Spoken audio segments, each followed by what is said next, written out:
All right, next game up here is the Texans at the Dolphins, and this was one of our picks, Texans plus 5.5. You could have gotten it at Texans plus 6.5, and it ended at Texans plus 4. And we've been tracking the spread. When Tyrod was officially announced, it moved down. When Tua was officially inactive, it moved down.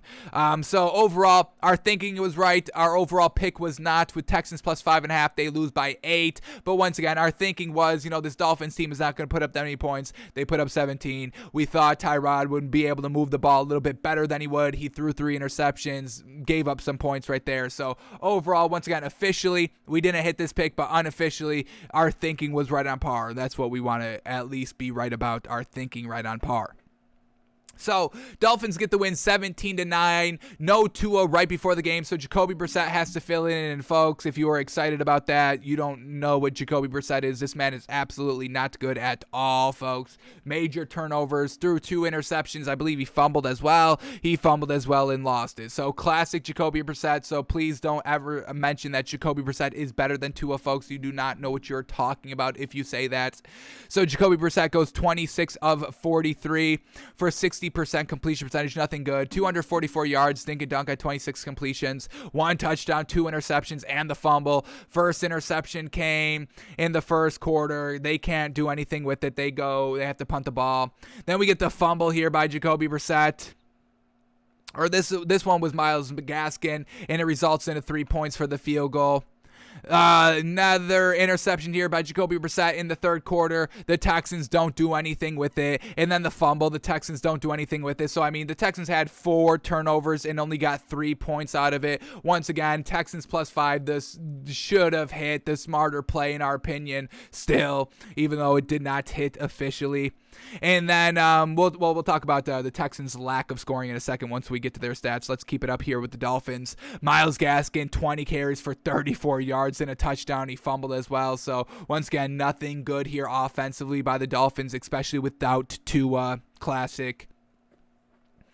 All right, who was Jacoby Brissett throwing to this game? Now, this is what we can applaud a little bit. Jalen Waddle, leading receiver, 8 catches, 83 yards. Mike Gesicki, second leading receiver, 4 catches, 54 yards. So for that, I praise Jacoby Brissett going to your actual weapons. I'll give him credit for that.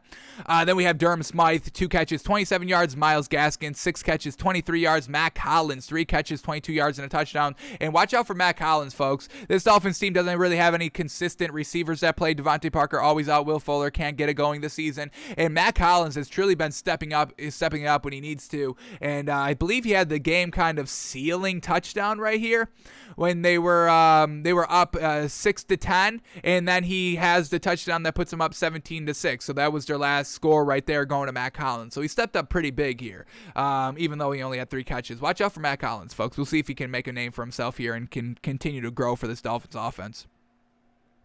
So overall, nothing good by this Dolphins team. We had Javon Holland fumbling the ball as well. How you doing that, my man, on the defensive side of the ball? But overall, we are just getting nothing good from this Dolphins team. We play on Thursday. Hopefully, Tua's good to go, because if he's not, Jacoby Brissett's going to get made a fool on national television, which I wouldn't be opposed against, because then people can start seeing, oh, this Dolphins team is really bad. Tua's really the only good part about it. I don't think the national media will ever admit that, but that's what it is.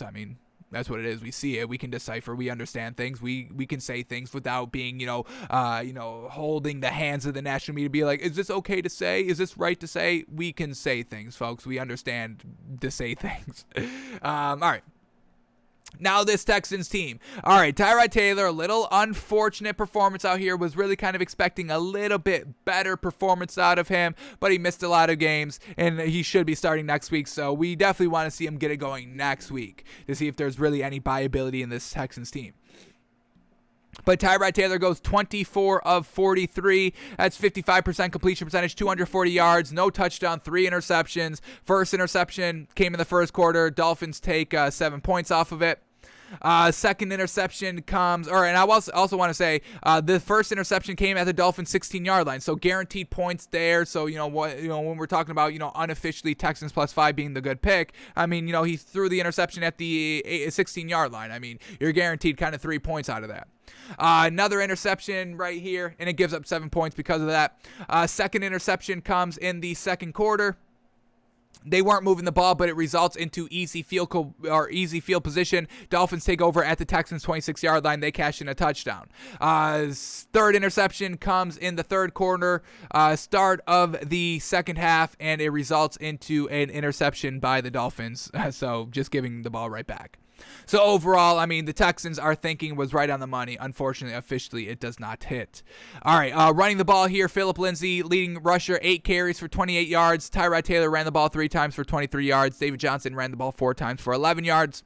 And then who was Tyra Taylor throwing the ball to? We had Brandon Cooks, leading receiver, 6 catches, 56 yards. Danny Amendola, 3 catches, 49 yards. Chris Connolly, 2 catches, 38 yards. David Johnson, 3 catches, 29 yards. Nico Collins, 3 catches, 25 yards. And Anthony Kluwer, 2 catches, 23 yards. So going to his main receivers right there, not dinking and dunking, not trying to hit the check down, tight end, the running backs, all that. So overall, not a bad performance by the Texans. The turnovers truly got in their way, and couldn't put up more than 17 points, unfortunately.